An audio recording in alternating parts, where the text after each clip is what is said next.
Good morning प्यारे बच्चों, कैसे हैं। बायोलॉजी फाउंडेशन 11th क्लास में हमने बायोलॉजी में कुछ शुरुआती चीज़ें पढ़ी। इससे पहले जैसे हमने ये देखा कि सजीव और निर्जीवों में क्या मुख्य अंतर होते हैं, या फिर अपन कहें कि सजीवों के प्रमुख लक्षण क्या क्या होते हैं। तो इसी क्रम में अब हम बायोलॉजी में कुछ ऐसी चीज़ों की बातें करेंगे जो एक बायोलॉजी स्टूडेंट को जानना बहुत ज़रूरी है।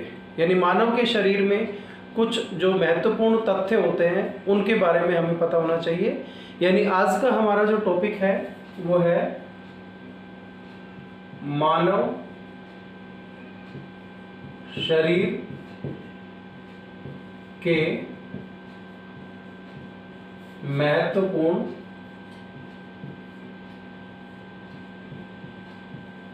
तथ्य।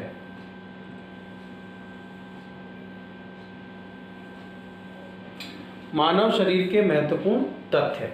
तो ये महत्वपूर्ण तथ्य शुरू करने से पहले एक बार दोबारा मैं आपको ये विश्वास दिलाना चाहता हूँ कि बायोलॉजी की जो बेसिक्स हैं, यानी बायोलॉजी के जो शुरुआती चीज़ें हैं, उनको हम धीरे धीरे अच्छी तरह पढ़ते हुए आगे हम बायोलॉजी में काफ़ी रोचक चीज़ें पढ़ेंगे। और मैं आपको विश्वास दिलाता हूँ कि बायोलॉजी से संबंधित कोई भी आपके जो डाउट हैं वो सारे डाउट यहाँ क्लियर होंगे और आपकी जो नींव है वो बायोलॉजी में मजबूत होगी। ऐसा नहीं है कि शुरुआत में जो आपको ऐसी चीज़ें पढ़ा दी जाएं जो आपके काम की ना हो। ये सारी चीज़ें आपके लिए बहुत महत्वपूर्ण हैं और आपको एक बायोलॉजी स्टूडेंट होने के नाते ये चीज़ें आनी चाहिए। तो बस आपको थोड़ा साथ देना है कि जितना पढ़ाया जाए, जो पढ़ाया जाए, उसको आपको उसी दिन कंप्लीट करना है। तो आगे बढ़ते हैं कि मानव शरीर के कुछ महत्वपूर्ण तथ्यों की अपन बात करें तो हो सकता है इनमें से बहुत सारी चीज़ें आपको पता हो, और पता हो तो कोई बात नहीं, क्योंकि जैसा जितना अपन ज़्यादा रिपीट करेंगे चीज़ों को उतनी चीज़ें कंठस्थ होती जाएंगी। ठीक है, तो यहाँ पर सबसे पहले अपन बात करने वाले हैं कि मानव शरीर में अगर आपसे कोई पूछा जाए कि सबसे बड़ी अस्थि,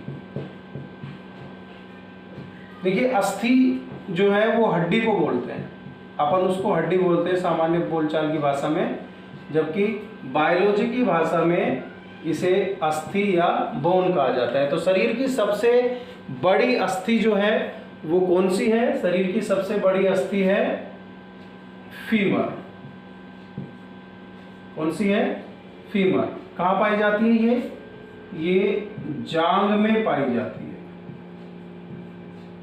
तो ये चीजें आपको याद होनी चाहिए, पता होना चाहिए कि जो फीमर अस्थि है वो हमारे जांघ में पाई जाती है और शरीर की सबसे बड़ी अस्थि या सबसे बड़ी हड्डी कहलाती है। इसी तरह से हम देखते हैं कि शरीर की, मानव शरीर की बात कर रहे हैं अपन, सबसे छोटी अस्थि या जो हड्डी है वो कौन सी है? तो वो आपको पता होगा, नहीं पता है तो कोई बात नहीं, स्टेपीज, जो कि कान में होती है। हमें मालूम होना चाहिए कि हमारे दोनों कानों में प्रत्येक में 3 अस्थियां पाई जाती हैं, मेलियस, इनकस और स्टेपीज। ठीक है, तो ये जो स्टेपीज अस्थि है ये हमारे शरीर की सबसे छोटी अस्थि पाई जाती है, छोटी अस्थि होती है। तो इसी तरह से अपन ने देखा कि सबसे बड़ी अस्थि, सबसे छोटी अस्थि। अगली बात करें अपन, तो अगर आपसे पूछा जाए कि शरीर की सबसे लंबी कोशिका कौन सी है? शरीर की सबसे लंबी कोशिका जो है तंत्रिका कोशिका, यानी कि न्यूरॉन। तो न्यूरॉन शरीर की सबसे लंबी कोशिका है। ठीक है, याद रखेंगे इस चीज को। आगे हम देखते हैं कि हमारे शरीर में सबसे बड़ी ग्रंथि कौन सी है? शरीर में सबसे बड़ी ग्रंथि कौन सी है? शरीर की सबसे बड़ी ग्रंथि होती है यकृत, यानी कि लीवर। लीवर जो है वो शरीर की सबसे बड़ी ग्रंथि होती है। शरीर की सबसे बड़ी ग्रंथि कौन सी? ग्रंथियां क्या होती हैं? ग्रंथियां वो होती हैं जो कोई रसायन स्त्रावित करती हैं, यानी रसायन स्त्रावित करने वाली विशिष्ट कोशिकाओं के समूह को ग्रंथियां कहते हैं। ठीक है, जैसे आपने सुना होगा यकृत भी एक ग्रंथि है, अग्नाशय भी एक ग्रंथि है, पीयूष ग्रंथि, थायराइड ग्रंथि। लेकिन ये जो ग्रंथियां हैं इनको अपन 3 भागों में बांटते हैं। इनको आगे भी अपन पढ़ेंगे। फिलहाल अपन जब ये वर्ड आया है तो इस पे अपन थोड़ी चर्चा कर लेते हैं कि ग्रंथियां जो है 3 प्रकार की होती हैं। एक तो वो ग्रंथियां जो अपना स्त्राव सीधे संबंधित अंगों में डाल देती हैं, और अपन कहें कि वो एक तरह से बिना रक्त नलिकाओं के अपना जो रुधिर है सीधे संबंधित अंग में डाल देती है, यानी जहां पर उसका कार्य है। जैसे लार ग्रंथि, लार कहाँ छोड़ेगी? मुख में छोड़ेगी। ठीक है, इसी तरह से यकृत ग्रंथि अपना जो स्त्राव है कहाँ छोड़ेगी? वो ग्रहणी में छोड़ेगी, सीधे उस अंग में छोड़ देगी, बिना ये अपन कहें कि रक्त के माध्यम से नहीं छोड़ती हैं ये। तो इनको अपन बोलेंगे बहिस्त्रावी ग्रंथियां, सॉरी। और अंतःस्त्रावी ग्रंथियां वो हैं जो अपना स्त्राव रुधिर में छोड़ती हैं और रुधिर फिर इसको पूरे शरीर में फैला देता है। ठीक है, तो ग्रंथियां जो 2 प्रकार की हो गई है, अंतःस्त्रावी, बहिस्त्रावी। तीसरा होता है मिश्रित, जो दोनों प्रकार की होती है। जैसे अग्नाशय ग्रंथि बहिस्त्रावी भी है और अंतःस्त्रावी भी है। बहिस्त्रावी जो होती हैं ग्रंथियां वो जो एंजाइम स्त्रावित करती हैं, जबकि अंतःस्त्रावी ग्रंथियां जो स्त्रावित करती हैं पदार्थ, उनको हार्मोन्स कहते हैं। इनको और विस्तृत रूप से हम आगे पढ़ेंगे। तो ये सबसे बड़ी ग्रंथि कौन सी है? यकृत या लीवर है। ठीक है, इसमें और आगे अपन चले तो शरीर की सबसे बड़ी अंतःस्त्रावी ग्रंथि, देखो अंतःस्त्रावी ग्रंथि अभी बात आई थी, एंडोक्राइन ग्लैंड, जो अपना जो स्त्राव है रुधिर में छोड़ती है और रुधिर से पूरे शरीर में ये जो है फैल जाता है, यानी सीधे संबंधित अंग में नहीं छोड़ रही है, रुधिर में छोड़ रही है। जैसे पीयूष ग्रंथि से जो पिट्यूटराइन हार्मोन स्त्रावित होते हैं, थायराइड ग्रंथि से थायरोक्सिन हार्मोन। तो यहाँ पर सबसे बड़ी अंतःस्त्रावी ग्रंथि की बात करें तो वो होती है थायराइड ग्रंथि। थायराइड ग्रंथि जो कि कहाँ होती है? गले में। गले में पाई जाती है कौन सी ग्रंथि? थायराइड ग्रंथि। और ये थायराइड ग्रंथि हमारे शरीर की सबसे बड़ी अंतःस्त्रावी ग्रंथि कही जाती है। ठीक है, तो इसी क्रम में हम आगे देखें तो शरीर की सबसे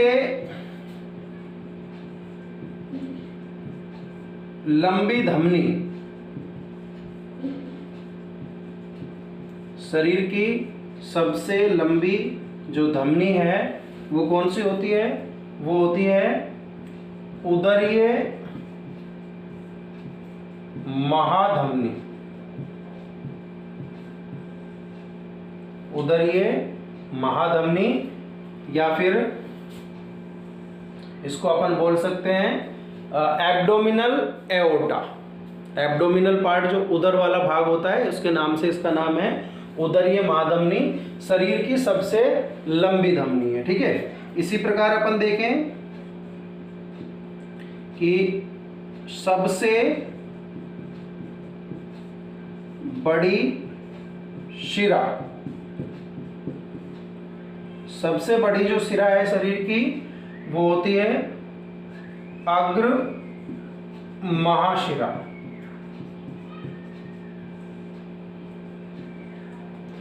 तो ये जो अग्र महाशिरा होती है शरीर के अग्रभाग यानी आगे वाले भाग है, जैसे जिसमें हमारा मुख आता है, ब्रेन आता है, चेहरा आता है, गर्दन, हाथ, यहाँ से रुधिर को लेकर और हृदय में पहुंचाती है। जबकि पश्च महाधमनी शरीर के निचले भागों से, जिसमें अपन देखते हैं पैर वगैरह आते हैं, वहाँ से रुधिर को लेकर और कहाँ पहुंचाती है? हृदय में पहुंचाती है। तो ये हो गई शरीर की सबसे बड़ी शिरा। आगे देखते हैं शरीर की सबसे बड़ी पेशी।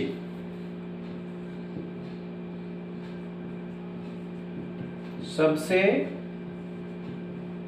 बड़ी पेशी, शरीर की सबसे बड़ी जो पेशी होती है वो होती है ग्लूटियस मैक्सिमस।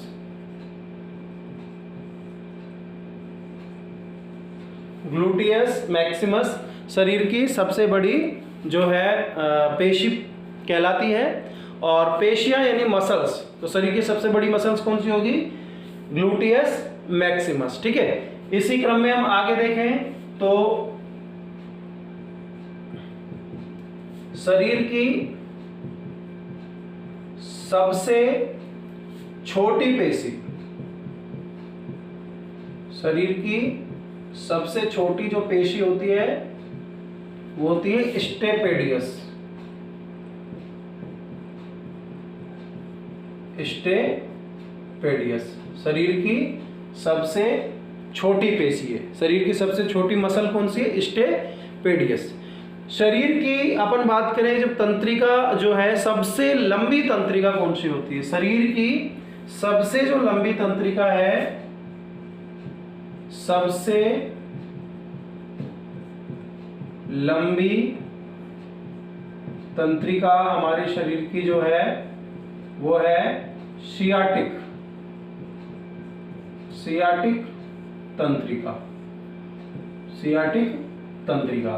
तो ये जो 10 मानव शरीर के बारे में जो तथ्य हमने आज पढ़े हैं वो आपको अच्छी तरह से कंठस्थ याद करने हैं।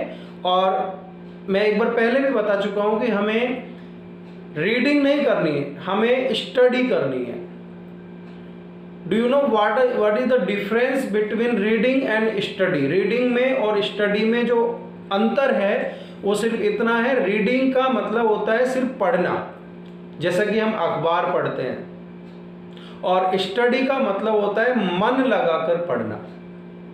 मुझे बताइए कि अगर आपसे पूछा जाए कि 5 दिन पहले न्यूज़पेपर में कौन कौन सी मुख्य खबरें आई, तो मेरा मानना है कि 5 दिन पहले की ज़्यादातर खबरें आप भूल चुके हो, क्योंकि आपने उसको रीड किया है, आपने उसको सिर्फ पढ़ा है। पढ़ा हुआ ज़्यादा समय तक याद नहीं रहता है। जबकि अगर स्टडी या अध्ययन की बात की जाए, अध्ययन का मतलब होता है मन लगाकर पढ़ना। जैसे मैं अगर आपसे पूछूं कि जो आपने 10th क्लास में जो आपका फर्स्ट लेसन था, वो फर्स्ट लेसन के बारे में अगर मैं आपसे कुछ पूछना चाहूँ तो आप 1 साल पहले पढ़े हुए फर्स्ट लेसन में भी मेरे को बहुत सारी चीज़ें बता दोगे कि भाई हमने सर ये पढ़ा, उसमें ये चीज़ें थी, क्योंकि आपने मन लगाकर पढ़ा। आपने मन लगाकर शरीर की कुछ क्रियाएं पढ़ी होंगी तो वो क्रियाएं आपको याद होंगी।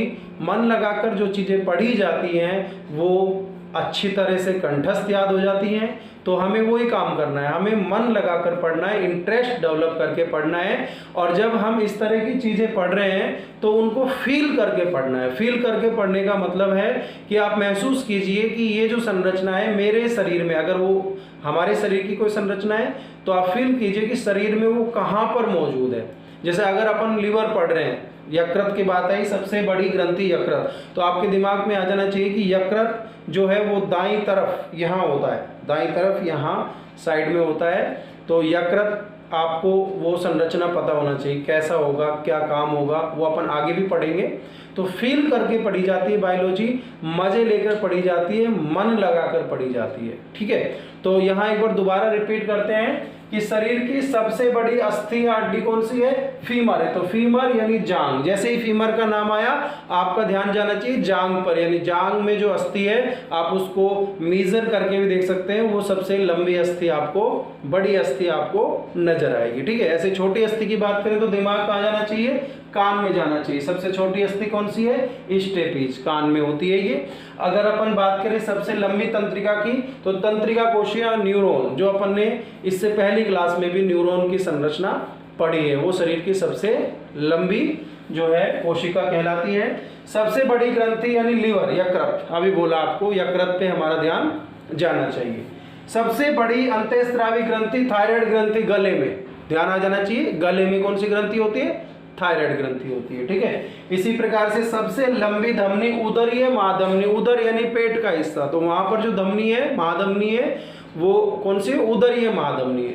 ये शुद्ध रुधिर को उदर के विभिन्न भागों में पहुंचाने का काम करती है। सबसे अगर बड़ी शिरा की बात करें तो अग्र महाशिरा, जो शरीर के अग्र भागों से अशुद्ध रुधिर को हृदय में लेकर आती है, ठीक है। इसी प्रकार से सबसे बड़ी पेशी की बात करें तो यहाँ पर आपका ध्यान आना चाहिए कि सबसे बड़ी पेशी यानी मसल जो है ग्लूटियस मैक्सिमस है। सबसे छोटी पेशी की बात की जाए तो सबसे छोटी पेशी स्टेपेडियस है। इस पेशी मतलब मसल्स, मांसपेशियों से ये संदर्भ है। सबसे लंबी तंत्रिका, तंत्रिकाओं में भी बात करें तो सबसे लंबी तंत्रिका कौन सी, सियाटिक तंत्रिका है, ठीक है।